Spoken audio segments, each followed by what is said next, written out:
सदाशिवसमारम्भाम् शङ्कराचार्यमध्यमाम् अस्मदाचार्यपर्यन्ताम् वन्दे गुरुपरम्पराम्। श्रुतिस्मृतिपुराणानाम् आलयं करुणालयं नमामि भगवत्पादं शङ्करं लोकशङ्करं। शङ्करं शङ्कराचार्यं केशवं बादरायणम् सूत्रभाष्यकृतौ वन्दे भगवन्तौ पुनः पुनः। ईश्वरो गुरुरात्मेति मूर्तिभेदविभागिने व्योमवद्व्याप्तदेहाय दक्षिणामूर्तये नमः।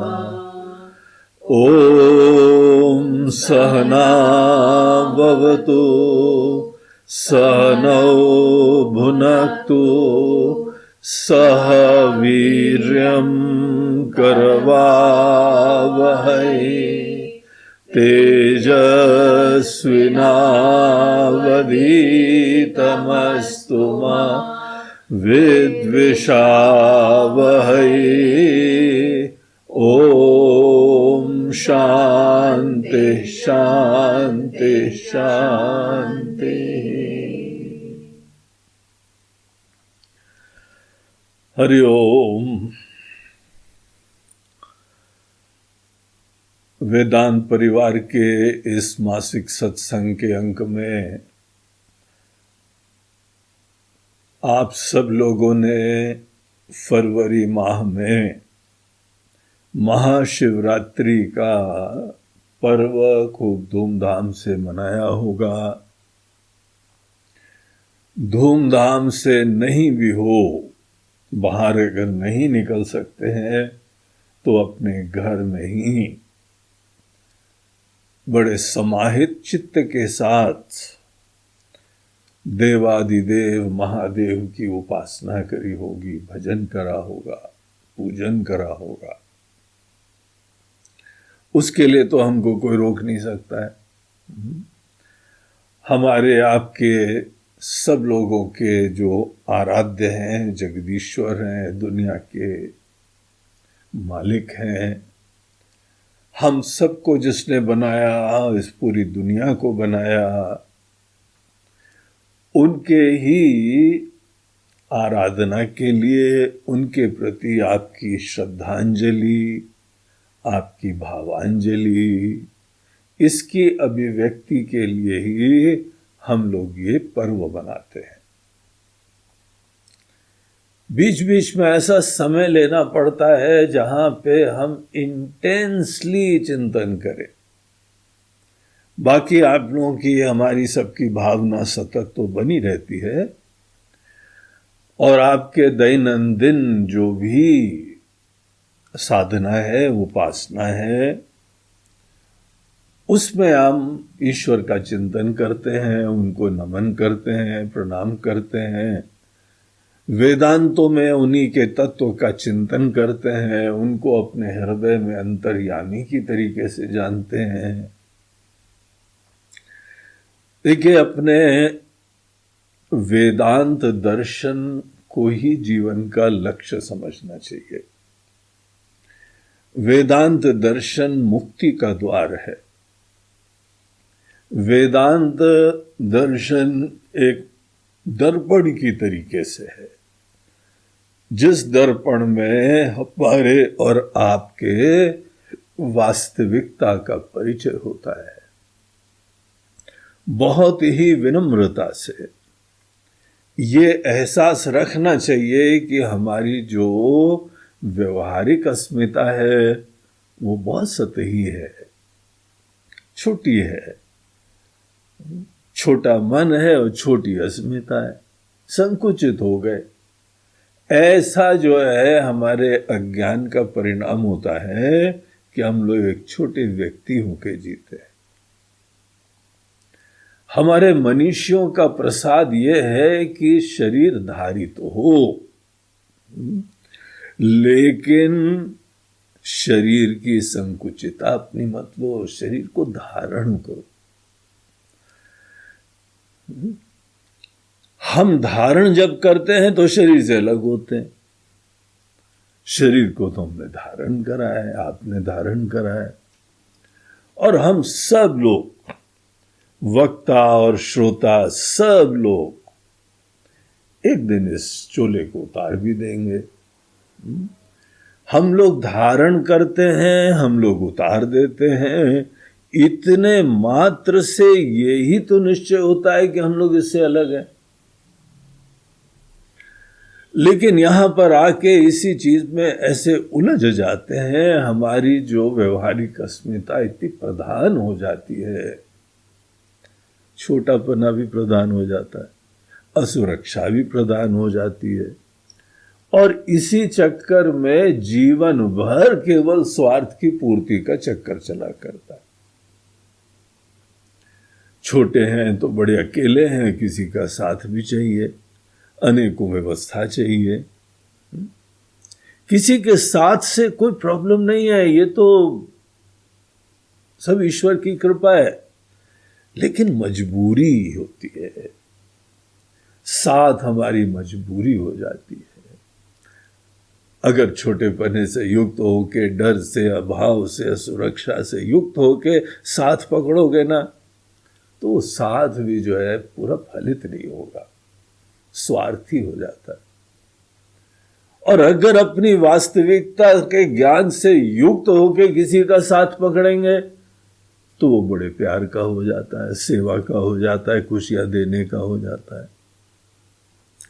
हम खुशियां लेने वाले हों या खुशियां देने वाले हों, इन दोनों के पीछे हमारी अपनी अस्मिता का ज्ञान ही तो कारण है। हम लोग अगर अपने आप को एक छोटा व्यक्ति समझेंगे तो सदैव जीवन में जो रिश्ते रखेंगे, भगवान के पास भी जाएंगे, गुरु के पास भी जाएंगे, कोई भी रिश्ता स्थापित करेंगे, सब चीजों में अपनी ही कामना, अपना स्वार्थ प्रधान रहेगा। और अगर अपनी वास्तविकता के ज्ञान से युक्त हो गए, अपने अंदर धन्य हो, खुश हो, जहां जाओगे खुशियां बांटोगे। भगवान के मंदिर में भी जाएंगे तो भगवान का गुणगान गाएंगे बगैर कुछ मांगे। भगवान के पास मंदिर में जाना चाहिए, भले मांगना हो या ना मांगना हो, जरूर जाना चाहिए। लेकिन जब भी हम जाएं, अज्ञानी आदमी सदैव जीवन भर मांगता रहता है अपने लिए। वेदांत के ज्ञान का ये प्रसाद होता है कि हम भले भगवान के पास जाएं, हम उनकी सुंदरता देख पाते हैं, उनका गुणगान गा पाते हैं, उनकी वंदना कर पाते हैं, उनकी सुंदरता देख पाते हैं, आपके कोई भी रिश्ते होंगे तो आप उनको खुशियां बांट पाएंगे। हमारा देश है, समाज है, दुनिया है, हम सब के बारे में सोचेंगे कि यहां पे हम और कैसे खुशियां बांटें और कैसे सुंदरता लाएं। सनातन धर्म का एक व्यक्ति जहां रहता है वहां खुशियां बांटता है। जिस गांव में रहता है, जिस शहर में रहता है, जिस कॉलोनी में रहता है, जिस सोसाइटी में रहता है, वो ऐसा फूल है जिसके वजह से चारों तरफ सुगंध बिखरती है। बिखरनी चाहिए, क्योंकि आप अपने अंदर पूर्ण है। आप जो है अगर अपने मूल तत्व को जान गए तो आप साक्षात परमात्मा स्वरूप होके जी सकते हैं।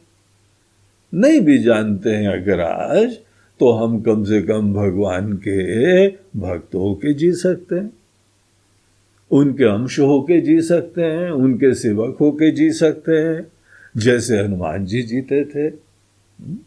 अपने आप को भगवान का सेवक समझ के जीते थे। भगवान हमारे स्वामी हैं। रावण के सामने भी गए तो बोलते हैं हमको राम जी ने भेजा, हम राम जी के सेवक हैं। बहुत बल देता है ये, बड़ी निस्वार्थता ले आता है। इसीलिए ईश्वर के साथ जुड़ना, अध्यात्म को ही जीवन की नींव बनाना, ये जीवन में क्रांति लाने का सूत्र होता है। दुनिया में हम एक भिन्न अंदाज से जीने लगते हैं। यहां पे हम पूर्णता से, निरपेक्षता से जीवन जीने में हम सक्षम होते हैं। आप दुनिया में देखिए, जो व्यक्ति अपने स्वार्थ के बारे में नहीं सोचता है ना, और सबके हित के लिए सदैव सोचता रहता है, उसके अंदर ही अध्यात्म की सुगंध आती है। इसी चीज के लिए हम लोगों को सतत हमारी संस्कृति प्रेरणा देती है। जो कल्चर होता है ना, जो रीति रिवाज होते हैं, जो हमारे धर्म की परंपराएं होती हैं, वो सब हमको ऐसे ही जीवन जीने की प्रेरणा देते हैं। महाशिवरात्रि, शिवरात्रि क्या है कि सब लोग जो है वो इस समय सो रहे हैं। रात है, रात में हमको कुछ जैसे दिखाई नहीं पड़ता है, वैसे ही यहां पे हमको वो नहीं दिखाई पड़ता है जो हमारे संतों को, हमारे ऋषियों को दिखाई पड़ता है। ईशावास्य उपनिषद कहता है ना, ईशावास्यमिदं सर्वम यत्किंच जगत्याम जगत। जो कुछ भी यहां पर है वो ईश्वरीय तत्व के द्वारा व्याप्त है। किसी को दिख रहा है? वासुदेवः सर्वमिति स महात्मा सुदुर्लभः। सब कुछ वासुदेव मात्र है। किसी को दिख रहा है? सिया राम मैं सब जग जानी, सब जग, अच्छा बुरा अपना पराया, सब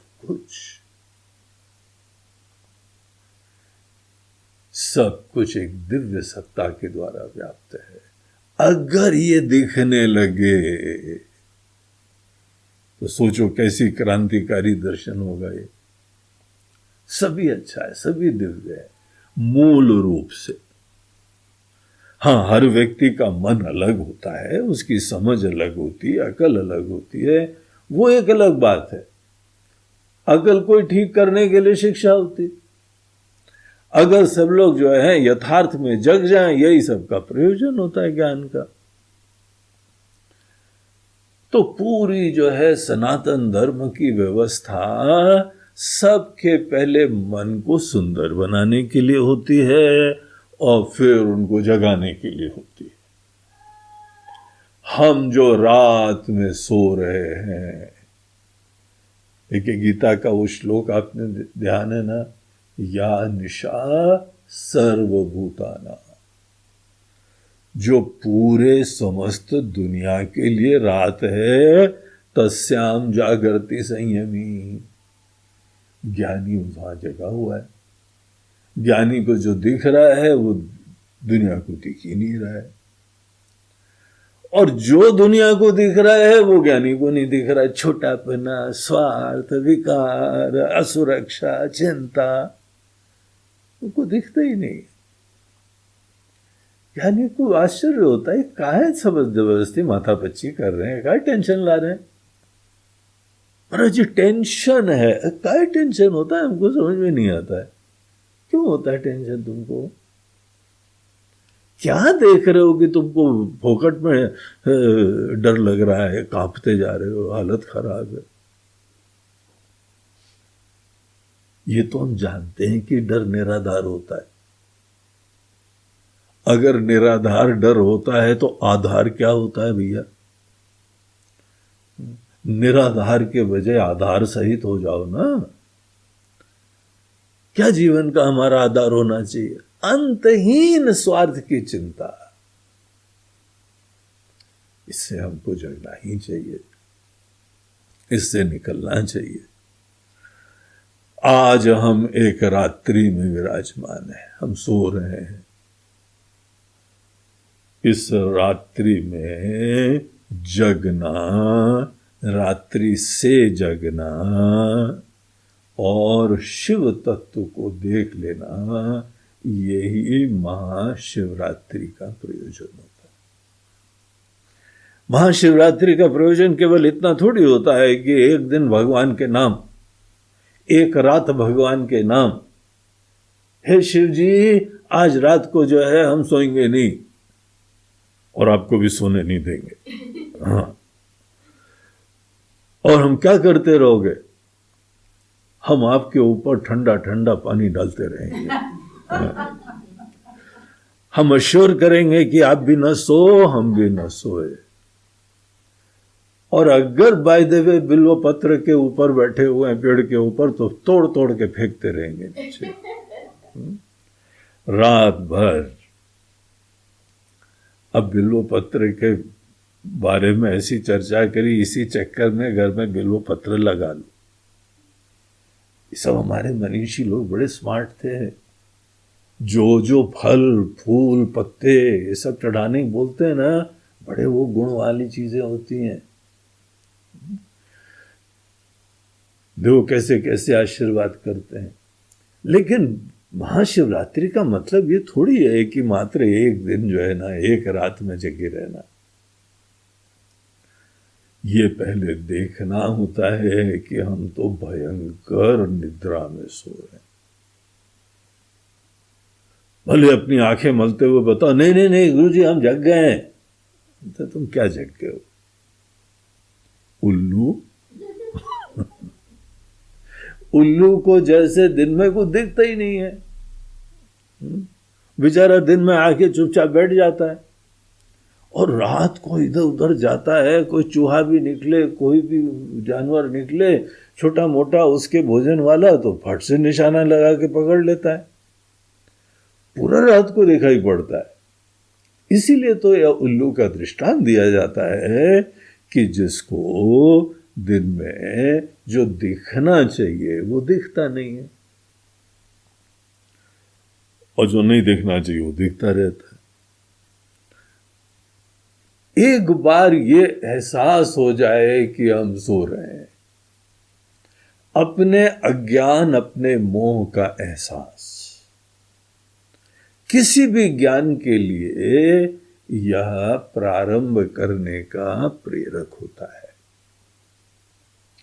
अपने अज्ञान का एहसास हमको शरणागत कर देता है। अज्ञान का एहसास विनम्र कर देता है, निरभिमानी कर देता है। अनेकानेक गुणों का अंबार हमारे लिए खुल जाता है अगर हम बड़ी विनम्रता से अपने अज्ञान का एहसास करें। अज्ञान का एहसास हो तो अगर कहीं पर भी कोई बुरा भला कहता है, भला कहता है तो कोई हवा नहीं होगी, बुरा कहता है बोलते हैं हाँ हमको पता है भैया, कोशिश जारी है, हमारे अंदर बहुत कमियां हैं, आपने एक कमी बता के हमको और जो है कृतार्थ कर दिया, इसके ऊपर भी वर्क करेंगे। अज्ञान का एहसास है तो उसमें प्रतिक्रिया थोड़ी है। अब जिसके अंदर अज्ञान का एहसास नहीं है, ज्ञान की प्राप्ति की प्रार्थना नहीं है, उसको कुछ बोल दो, वो तिलमिल आ जाता है। हमको ऐसा क्यों बोल दिया, हमको ऐसा क्यों बोला, इन्होंने क्यों बोला होगा, कैसे गुरु जी ने बोल दिया, गुरु जी को भी ऐसा हमारे सामने क्यों बोलना चाहिए था, क्यों? क्योंकि अपने बारे में जो अस्मिता है ना, उसको ठेस पहुंच गई। हम अपने बारे में ये नहीं जानते हैं कि हम अपने बारे में नहीं जानते,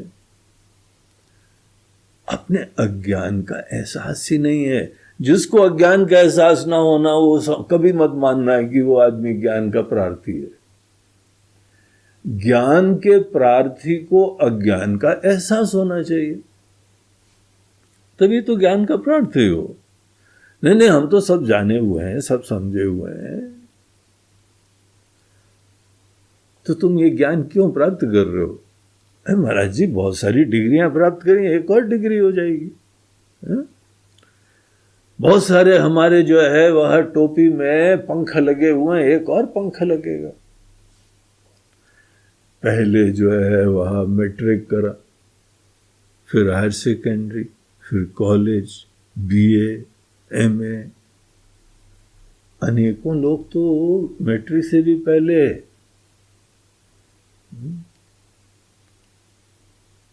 8वीं पास, 9वीं फेल।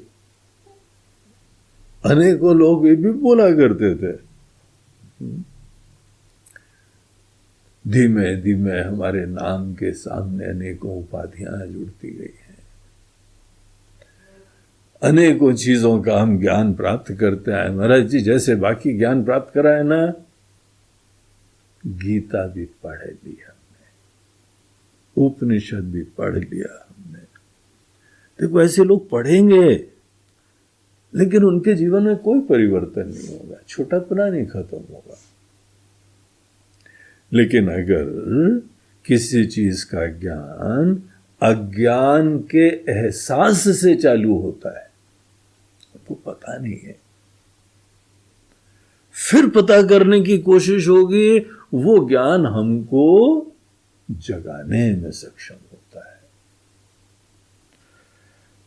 हम तो जो है वह सो रहे हैं, हम तो रात्रि में विराजमान हैं।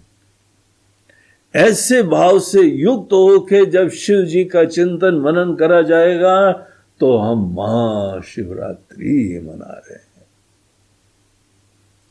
और व्रत वगैरह करने का मतलब है आज के दिन कम से कम हम बाहर कोई भोग विलास की विचार भी नहीं करेंगे। आज व्रत करेंगे, आज चित्त को समाहित रखेंगे, आज चित्त को अंतर्मुख करेंगे, भगवान के नाम का सतत जप करेंगे, उनकी महिमा का स्मरण करेंगे और अंतर्मुख होके अपने हृदय में विद्यमान शिव स्वरूप अंतर्यामी का स्मरण करेंगे, जगेंगे, देखेंगे वो है क्या, जिससे कि हमारी रात्रि खत्म हो जाए। इसलिए शिवरात्रि, महाशिवरात्रि इसको मनाया जाता है। वैसे आपको पता है कि शिवरात्रि हर महीने होती है? शिवरात्रि हर महीने होती है, महाशिवरात्रि साल में एक बार होती है। तो महाशिवरात्रि को तो साल भर के छोटे छोटे अभ्यास के बाद इंटेंसिव साधना का दिन होता है। अपने ही अंदर हम जग के रहेंगे। जो भी हमको जगने के लिए साधना बताई जा रही है, जगने का मतलब शिव तत्व का दर्शन कर पाना, सोने का मतलब सोने का मतलब केवल अपने ही अंदर कल्पना की दुनिया में जीना। तो ये जितने पर्व होते हैं ना, ये सब पर्व जो है वो कोई ना कोई आध्यात्मिक प्रयोजन से युक्त होते। एक हम लोग का भी आज जो है वह मार्च की 27 तारीख है, जब आपको ये प्रवचन सुनने को मिल रहा है। आज रात को ही 27 मार्च की रात को होलिका दहन होगा, और 28 को जो है वो हम लोगों का, हिंदुओं का बहुत ही प्रसिद्ध विशिष्ट होली पर्व मनाया जाएगा। होली पर्व भी काहे मनाते हैं? महाराज जी, होली का जो है ना प्रयोजन होता है कि जितने भी भिन्न भिन्न लोगों के रंग हैं सबको एक ही रंग में रंग दो, या सबको रंगीन कर दो। सबके आप अपने अपने रंग में घूमते रहते हैं। जो सबके अलग अलग रंग हैं वो सब भेदभाव खत्म करके समाज में सबके प्रति आप, उस दिन सबको फ्रीडम होती, किसी को भी जाके कोई रंग लगा दो, गुलाल वुलाल जेब में डाले हुए या अपने ही घर में बाल्टी में रंग बनाए हुए किसी के ऊपर भी कोई रंग डाल दो। बुरा न मानो होली है, बुरा न मानो होली है। और पता लगा एक ही रंग में रंग दिया सबको, पूरी दुनिया को एक ही रंग। उस दिन सबके साथ शत्रुता, बैर, मित्रता, सब चीजों को किनारे करके पूरी समत्व रखो। सब पूरी दुनिया को एक ही रंग में रंगने के लिए पूरी प्रेरणा रखो। और ये दरअसल एक दिन का तो पर्व होता है, लेकिन अंततः वैचारिक रूप से ये वन डे प्रोजेक्ट नहीं होना चाहिए। सदैव जो है वही हम एक दिव्य रंग में सबको रखें। आप जहां जाओ अपने रंग की छाप छोड़ के आओ। भले दुनिया कहने दो, आ गए महाराज, ये तो रामायण चालू कर देंगे अपनी। अब ये देखो गुरु जी ने चालू करा ना सत्संग, वही वेदांत की चालू कर देंगे। वो घूम फिर के, भले महाशिवरात्रि हो या होली हो, वो घूम फिर के एक ही बात बोलेंगे। उनको वेदांत प्रिय है ना, वो वेदांत के रंग में रंगे है ना, तो इसीलिए वेदांत की बात बोलेंगे। हम तो भैया वही बोलेंगे जो सच्चाई हो। आप सत्य के रंग में रंग जाओ, जो सच्चाई हो। सच्चाई किसी को अच्छी लगे या नहीं अच्छी लगे, नहीं अच्छी लगे तो शहद डाल के दो। दवाई कड़वी है तो ये थोड़ी है कि दवाई नहीं देनी चाहिए, शहद डाल के दो। अगर बच्चों को कोई ज्ञान नहीं है तो उनको प्यार से समझा के दो। ये थोड़ी है कि अरे वो जाने अपना काम, जाने से निपटना है, निपट ले। ऐसे नहीं, अपना रंग हर जगह छोड़ के जाओ। 2 दिन का जीवन है, कहीं पे तो भगवान की भक्ति, कहीं पे तो भगवान का ज्ञान, कहीं पर तो जीवन का धार्मिक जीवन, कुछ ना कुछ तो प्रेरणा देते जाओ। कुछ गीता रामायण आदि के अध्ययन की प्रेरणा, ये तो रंग छोड़ के जाओ। थोड़ी देर कम से कम शांति से बैठा करो। ऐसा जो है अच्छी आदतें देके जाओ। घर के अंदर छोटा सा मंदिर जरूर बनाओ।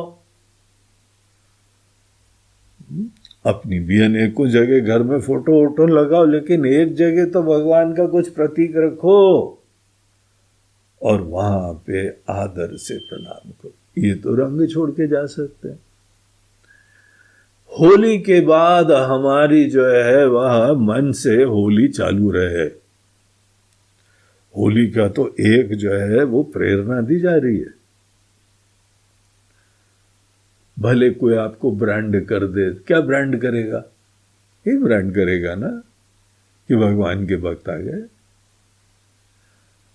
आओ भाई राम जी लाल, राम जी राम जी राम जी चालू हो जाओगे। हनुमान जी हमारे हनुमान जी हमारे हनुमान जी। अरे तुम्हारे ही है भैया, हमारे भी है। ये तुम्हारे क्या, किसी को अपना बोलने के बाद ही प्रेम होता है क्या तुम्हारा? मतलब एक से जब बोलोगे तो मतलब दूसरे सब पराये हैं, ये मतलब है। हनुमान जी तुम्हारे ऊपर गदा लेके सर पे मारेंगे। हनुमान जी जैसे लोग भगवान और गुरु और संत, इनसे आसक्ति नहीं कर सकते हो। हनुमान जी से कोई पकड़ना चाहे उनके चरण, वो तो सीधे बोलेंगे बेटा हमारे नहीं, राम जी के चरण पकड़ो, भाग यहां से। नहीं नहीं हनुमान जी आप ही हमारे हनुमान जी, लाओ गदा हमारा कहा है। और हनुमान जी की गदा सहने का तुम्हारे अंदर सामर्थ्य नहीं है। अरे दूसरे की छोटी मोटी बातें तो सह नहीं पाते हो, हनुमान जी की गदा क्या सहोगे? पूरा जीवन खत्म हो जाएगा। तो हमको जो है सदैव ईश्वर की भक्ति का रंग, हनुमान जी जहां जहां गए सबको राम जी के रंग में रंग दिया। और जो नहीं रंगे और अपने ही वो दुष्टता में कायम रहे तो वो खुद ही मारे गए। और आपको बताया हनुमान जी ने कभी किसी को नहीं मारा है। पापी अपने पाप से मरता है, दूसरे के वजह से नहीं मरता है। काम क्रोध लोभ मोह अभिमान ये सब स्वतः पीड़ा देते हैं, इनके वजह से कोई दूसरा थोड़ी पीड़ा देता है। मन के अंदर खुंदक है, जहां जाओगे तुम मरोगे, क्योंकि तुम्हारे अंदर पाप है। इसीलिए भगवान का जब अवतार भी होता है ना, वो किसी को नहीं मारते हैं, सबके पाप उनको खत्म कर रहे होते हैं। अब ये इंसान कहीं पर भी चला जाए, इसको शिकवे शिकायतें रहती है, कुछ भी कर ले, मंदिर में भी चला जाए वहां पर भी वो बहुत ही रोना है, हमारा नंबर बाद में आया, और वो हमारे सामने सरदार जी खड़े हो गए, दर्शन ही नहीं हो रहा था, इतनी ऊंची पगड़ी थी उनकी। यार हमारे सामने खड़े होना था क्या तुमको? बड़ी मुश्किल से तो जो है वो गए थे वहां पे। पता है वैष्णो देवी जाने में कितना टाइम लगता है? और जो हमारा नंबर आया तो जट सामने जो है 6.5 फुटा वो आ गया, हाइट 6.5 फुटा और उसकी छाती 56 इंच वाली। अब हम छोटे से पीछे खड़े हुए, दाएं से झाके बाएं से झाके, वो माता जी की भक्ति में लीन हो गया।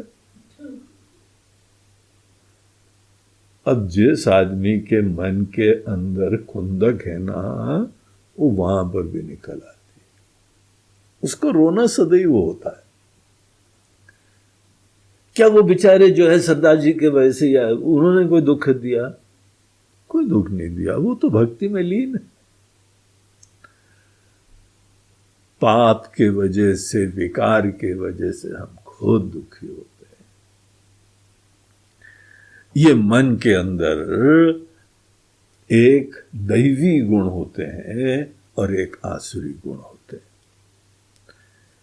ये संभावना हर देश में, हर काल में, हर समाज में, हर वर्ग में, हर वर्ण में, हर आश्रम में, हर जगह यह संभावना होती है कि मन के अंदर दैवी गुण हो जाए या आसुरी गुण हो जाए।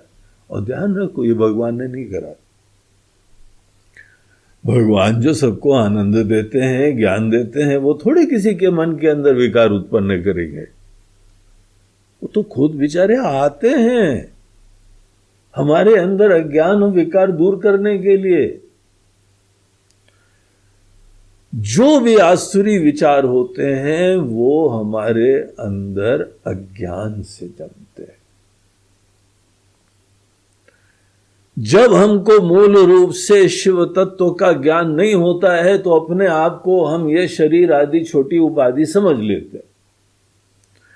जब हमको ये नहीं पता है कि व्यक्त होने से पहले हम कौन सी वो सत्ता है, अव्यक्त तत्व क्या होता है, नहीं पता है हमको, तो जो व्यक्त है उसी को पकड़ लेते हैं। शुरुआत में तो जो भी शरीरधारी होता है सभी व्यक्त को पकड़ता है, लेकिन कुछ लोग उसके आगे खोज करते हैं और कुछ लोग इसी में अटक जाते हैं। जहां किसी ने सोचा कि हम ये अभिव्यक्त व्यक्ति हैं, अपने आप को व्यक्ति समझने के बाद छोटापना आ जाता है, क्योंकि व्यक्ति तो व्यक्त तो छोटा ही होगा। और जहां पे व्यक्ति समझा तो छोटापना आ गया। अब छोटेपने से निपटना वो ही संसार की सबसे बड़ी समस्या है। कुछ भी हाथ पैर मारो छोटापना जाता ही नहीं है। और ये हमको पता नहीं है कि हमारे ही अज्ञान जनित, अज्ञान के कारण व्यक्त चीज को मैं समझ लेने की वजह से सब हो रहा है। कुछ लोग अपने आप को व्यक्ति समझते हैं, लेकिन उनको लगता है कि नहीं भाई, कुछ व्यक्ति तो एक समय विशेष में बने, उससे पहले क्या थे। किसी न किसी कारण से खोज चालू हो जाती है, विनम्रता से, अपने अज्ञान के एहसास से। तो क्योंकि अनेकों लोग, सब कुछ लोग अपने आप को व्यक्ति समझ के जीते हैं और कुछ लोग व्यक्तित्व से परे खोज करते हैं, और कुछ तो अव्यक्त असीम अनंत सत्ता में जग जाते हैं। तो ये दो प्रकार के लोग होते हैं मोटे तौर से। जो लोग अपने आप को व्यक्ति मात्र समझ रहे हैं और व्यक्तित्व की घुटन होती है, उसकी असुरक्षा की घुटन होती है, उसके छोटेपने की घुटन होती है, तो बेसिकली उनके अंदर छोटेपने के वजह से ही घुटन का बीज आ जाता है। बेचैन रहते हैं, असुरक्षित रहते हैं, स्वार्थी हो जाते हैं।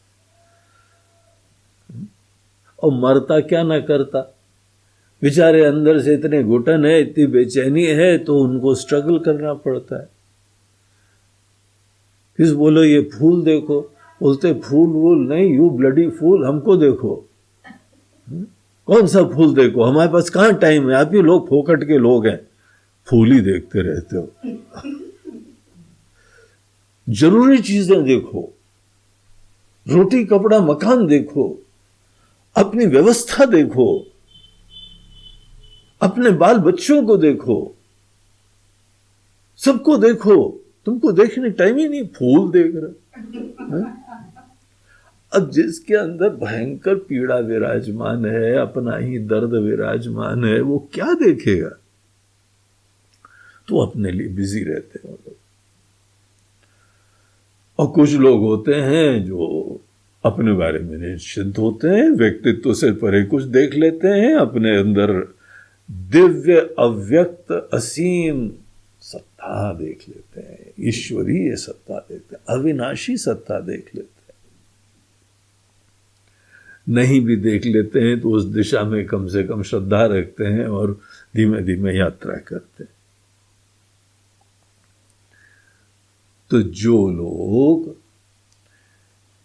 अनंत असीम ईश्वरीय सत्ता की आस्था रखते हैं, वो लोग दैवी गुणों से युक्त हो जाते हैं।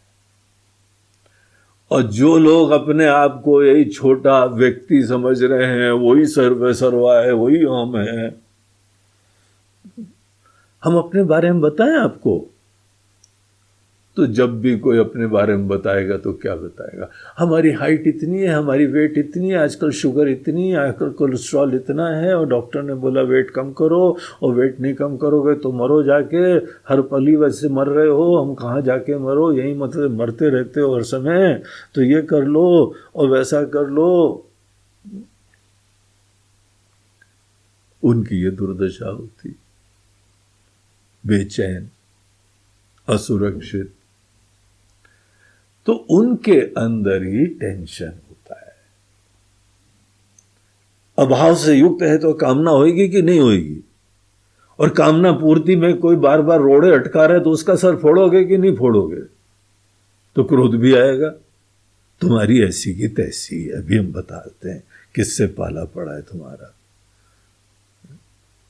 हमको खाने ही नहीं दे रहे हो, बार बार तुम आगे घुस जाते हो। भयंकर क्रोध आता है, कुछ भी कर सकते हैं उसके बाद। तो दैवी गुण और आसुरी गुण की उत्पत्ति केवल हमारे ही आध्यात्मिक कारणों से होती है। जिनको आध्यात्मिक कारण नहीं पता होते हैं, बोलते हैं भगवान ने शुरुआत में देवता बनाए, असुर बनाए। अरे भले मानुस, जो आनंद के धाम है वो दुष्ट बनाएंगे, क्या दुष्ट बनाएंगे, उनको और अच्छे काम है करने के। भगवान को कौन से काम है वो तो पता लगता है जिस समय अवतार लेके आते, पता लगते इतने अच्छे अच्छे काम कर रहे हैं। ऐसे राम जी मैन्युफैक्चर कर रहे हैं राक्षसों का, कैसे कल्पना करते हो। आसुरी और दैवी व्यक्तियों का निर्माण आध्यात्मिक कारणों से होता है। होली जो यहां पे आ रही है, उस होली में हम लोग क्या करते हैं, होली पर्व है, यहाँ पे होलिका दहन होता है, या होलिका जो है बड़ी दुष्टता की प्रतीक थी, उसका जो है वो दहन कर देते हैं, और उसके बाद धर्म का साम्राज्य स्थापित करने का प्रेरणा मिलती है, संस्कार मिलता है। ये पर्व बड़ों को, बच्चों को, सबको कुछ शिक्षा देते। लेकिन आपको एक बात बताएं, ये जो बात बोलते हो ना कि होलिका दुष्ट थी, ये झूठ है, ये गलत बात है, बड़ी नाइंसाफी है। किसके लिए, होलिका के प्रति। अभी हाल में वुमेन्स डे मनाया है, और ये वुमेन के ऊपर गलत आरोपण कर रहे हो, शर्म करो, जरा कथा पढ़ लो, यथार्थ को जानो। पता है, होलिका एक ही परिवार में हिरण्यकश्यपु और होलिका भाई बहन थे। उनका जो ब्लड था, जेनेटिक जो पीछे से रहस्य था, वो बुरा नहीं था। एक ही परिवार में ये भाई और बहन थे, लेकिन एक महाशय अपने व्यक्तित्व के प्रति ही अभिमान रखने लगे, जो व्यक्त आयाम है उसी को सत्य समझने लगे, और मेहनत करता था वो। अपने आप को एक व्यक्ति मात्र समझ के पूरे राज्य का संचालन करता था, और बहुत अच्छा करता था। इतना बढ़िया हिरण्यकश्यपु व्यवस्था करता था कि लोग उसको आदर करते थे, और उसको अपने बारे में गर्व होने लगा, हम जो कर रहे हैं सही कर रहे हैं। कौन से भगवान की जरूरत है। हिरण्यकश्यपु कर्म के ऊपर विश्वास करने वाला व्यक्ति था। वो हर जगह भगवान के पास जाने की उसको जरूरत ही नहीं थी। हम संकल्प करते हैं, मेहनत करते हैं और जीवन में सिद्धि करते हैं, और जब कोई कर्म नहीं करता है वो बहुत ज्यादा भगवान भगवान करता रहता है। अनेकों लोग, अगर भगवान के नाम के चक्कर में तुम कर्म की उपेक्षा कर रहे हो तो वो भी गलत है भैया। वो भगवान तो बोलते हैं कि भगवान का ज्ञान में रख के कर्म अच्छी तरह करना चाहिए। जो तुमको करना है बहुत अच्छी तरह से करो, कर्म को उन्हीं की पूजा बना दो। ऐसे कर्म करना चाहिए। लेकिन अनेकों लोग क्या है, भगवान घर में समस्या है, कृपा करो। क्यों करें? आपको लड्डू चढ़ाएंगे, दान भी देंगे, दक्षिणा भी देंगे, कितना चाहिए बोलो भगवान। ऐसे आपको देंगे, आप भी क्या याद करो, काम आप करो। और तुम क्या करोगे? भगवान आपके रहते रहते हमको क्या करना है? जो भी काम है वो हमारे राम गोसाई करते रहते हैं। अगर धर्म के नाम पे आदमी कर्म नहीं करे तो अच्छा है कि बुरा है? विनाशकारी है, धर्म से विपरीत है। हिरण्यकश्यपु कर्म के प्रति बहुत निष्ठावान था, रावण भी बहुत निष्ठावान था। लेकिन दोनों में एक गलती होती है कि जिस समय बहुत अच्छी तरह, रहने को पश्चिम के देश वाले कम्युनिस्ट कर्म बहुत अच्छा करते हैं। देखो चीन ने अपने कर्मों से अपने देश को कैसे क्या बना दिया है। भारत जैसी दुर्दशा, गरीबी, कंगाली थी वहां पे, लेकिन कुछ नेता लोग आए, बहुत अच्छी तरह से कर्म करा, आज दुनिया का सिरमौर बन रहा है। तो कर्म से आदमी बहुत कुछ कर लेता है, लेकिन जो कर्म अच्छी तरह से करते हैं ना, उनके अंदर कई बार दोष की संभावना होती है। अपने को ही ईश्वर समझने लगते हैं, हमको कोई भगवान की जरूरत ही नहीं है। दैव दैव आलसी पुकारा। आलसी लोग हैं जो काम हम करते नहीं, इसीलिए भगवान भगवान भगवान करते रहते हैं। हमको तो उच्चाटन हो गया है। जैसे हमारे कम्युनिस्ट लोग हैं ना, वो बोलते हैं कि religion is like an opium, अफीम जैसा। ऐसा नशा करा देता है किसी को कि काम वाम करता नहीं है और भगवान भगवान करता रहता है, आलसी। तो उसको गुस्सा आने लगी, उसको जो है बोलने लगा कि कोई भगवान भगवान नहीं है, कर्म करो, अपने जीवन में कल्याण करो। देखो हमने राज्य कैसा बनाया है। अपने राज्य के लिए रावण हो या हिरण्यकश्यपु हो, बहुत प्यार करते थे, बहुत मेहनत करते थे, बड़ी व्यवस्था करते थे, ईश्वर तुल्य हो गए थे। और 10 बार लोग बोले आप हमारे भगवान है, हमारे भगवान है, तो ये संभावना भी बढ़ जाती है कि हम ही भगवान है। तो वो जो है वो इसी में रम गया, यही उसके अंदर धारणा हो गई। और ऐसे जो भी लोग भगवान भगवान करते थे उनके प्रति हो गई खुंदक। वो पहला कम्युनिस्ट था, ऐसा भयंकर गुस्सा हो गई उसको। और जैसे ये अनेकों कम्युनिस्ट लोग मंदिर वंदिर तोड़ेंगे और धर्म का विनाश करेंगे, सब खत्म कर देते हैं, तो हिरण्यकश्यपु कम्युनिस्ट लोगों के पितामह, उन्होंने भी मंदिर वंदिर तोड़ने चालू करे। बोला कोई हमारे राज्य में किसी भगवान भगवान की उपासना नहीं होगी। आलसी लोग, काम वाम करते नहीं हो, भगवान भगवान। इस तरीके से उसने करना चालू करा। उन्हीं की बहन होलिका, वो भिन्न विचार की थी। वो विशेष रूप से अग्नि देवता की तो बहुत उपासक थी। अग्नि देवता की नित्य उपासना करा करती थी। वो अग्नि के सामने बैठती थी, अग्नि का भजन करती थी। अग्नि देवता ने दर्शन भी दिए थे उनको। अग्नि देवता का दर्शन तक कर पाना कितनी बड़ी बात है। अग्नि देवता प्रकट हुए, से पूछा कि हाँ भाई क्या तुम्हारी मनोकामना है। बोलते आपका कृपा बनी रहे और हमारा जीवन सब अच्छा चले। ऐसी भक्त थी, ऐसी श्रद्धालु थी वो। और एक सामान्य व्यक्ति की तरह से, एक महिला की तरह से बस जीवन में ये था अच्छा पति मिले, अच्छा हम जो है वो अपने कर्तव्य का निर्वहन करें।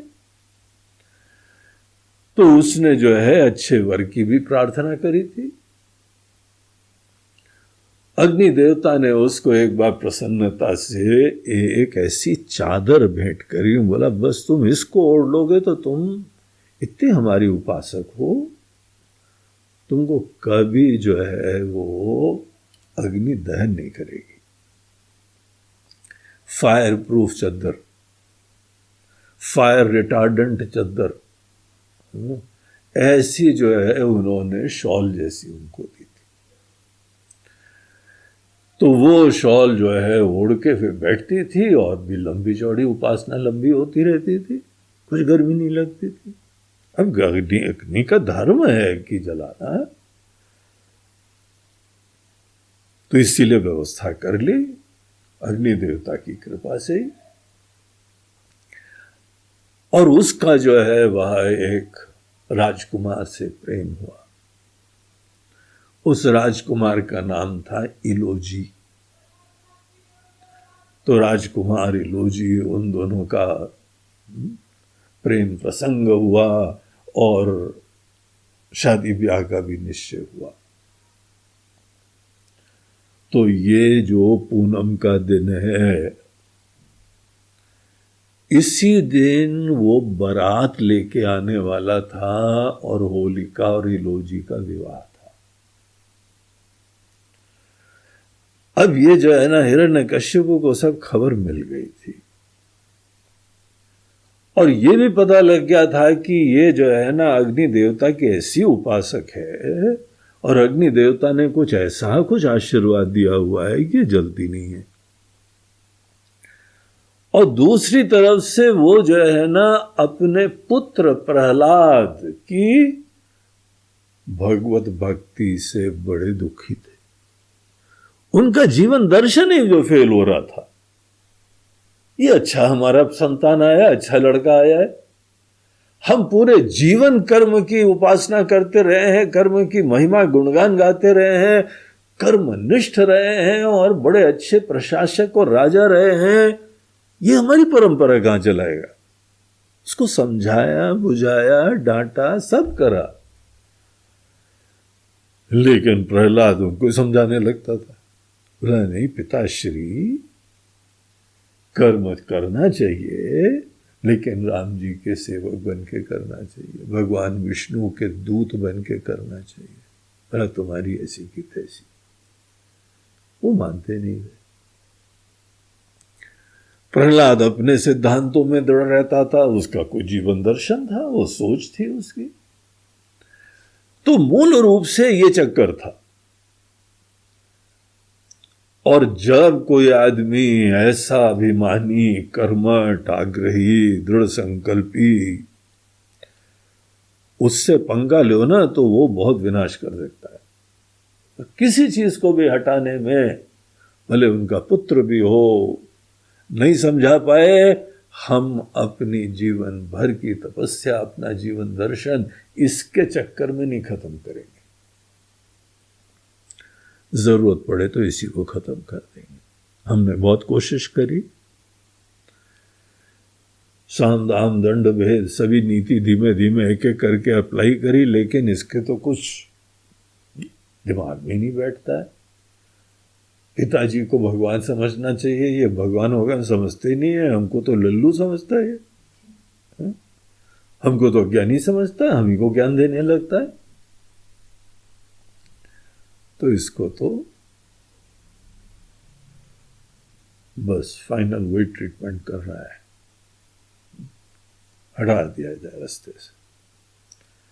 आखिर हमारी परंपरा की बात है, हमारे जीवन दर्शन की बात है, हमारे राज्य की बात है। बड़ी मुश्किल से अपने राज्य में हमने सब कर्मठ लोगों को बनाया, ये एक आ जाएगा यहाँ पे फिर से वही बीन बजाने लगेगा और आदमी का पुरुषार्थ शिथिल हो जाएगा।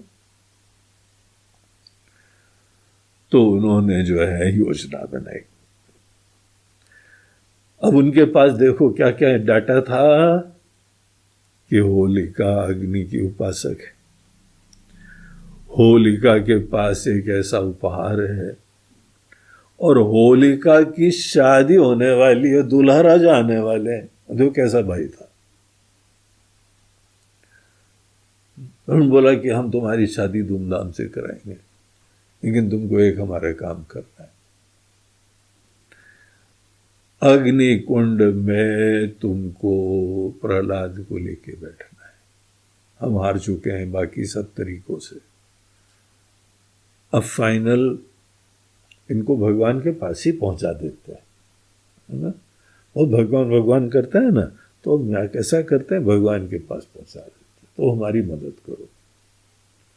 और अगर तुमने नहीं करोगे तो हमको पता है कि वो इलोजी आने वाला है ना? हम शादी भी नहीं होने देंगे, उसको ही बंदी बना लेंगे, उसको भी हम ऐसा करेंगे वैसा करेंगे। तो इलोजी के बारे में अब सुना, जबरदस्ती हमारे चक्कर में वो बेचारा मारा जाएगा, उसका कोई लेना देना नहीं। तो वो मान गई, वो बोला ठीक है, हम तो कुछ होएगा नहीं और यहाँ पे भगवान इसके ऊपर कृपा करेंगे तो कुछ ना कुछ जो है सब हो जाएगा। भगवान की जब कृपा हो तो कौन किसका विनाश कर सकता है। अब ये मन में लाके,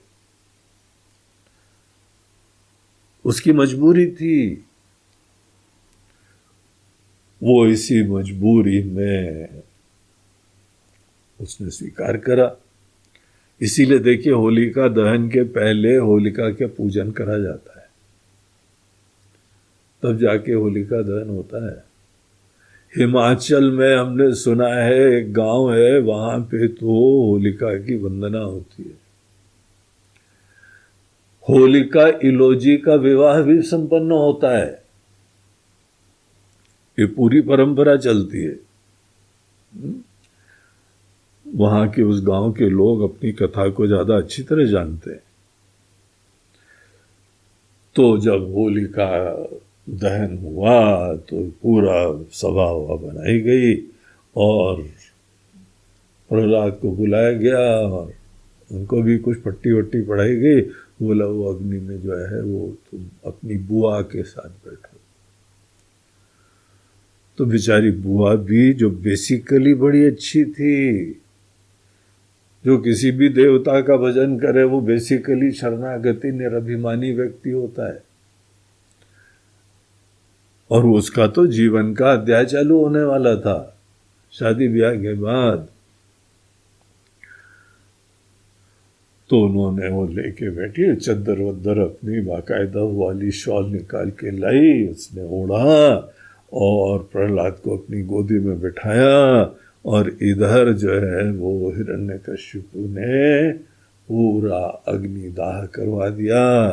अग्निदाह हुआ और उसके उपरांत उस समय एक हवा का झोंका आया, उसने चद्दर इधर से उठा के इनको प्रहलाद के ऊपर वो शॉल आ गई। कई जगह तो ये मान्यता है कि होलिका ने खुद उसको पहनाया। होलिका बेसिकली एक अच्छी भक्त थी, प्रेमी व्यक्ति थी, किसी की आराधना करती थी। अग्नि देवता तो हम लोगों के लिए सबसे पहले प्रकट अग्नि देवता होते हैं, सबसे पहले तो बड़े आराध्य हैं। सब हिंदू लोग उनकी तो बहुत ही उपासना करते हैं। प्रत्येक गृहस्थी व्यक्ति को अग्नि उपासक होना चाहिए। घर में दीपक जलाओ, प्रणाम करो, मंदिर में दीपक जलाओ, और अंत में जब शरीर भी खत्म हो जाए तो अग्नि देवता को ही सौंप दिया जाता है। तो वो जो है घटना घटित हुई और पता लगा कि प्रहलाद बैठे रहे, अग्नि शांत हो गई और होलिका जो है वो पूरी जलने लगी। उस तब तक वो इलोजी आते हैं।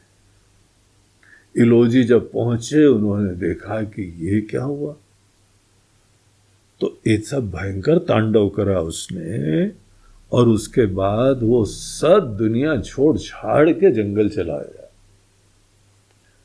दुनिया के रीति रिवाज, रिश्ते नातों के प्रति मोह खत्म हो गया उसका। हमको कोई रिश्ते नहीं चाहिए।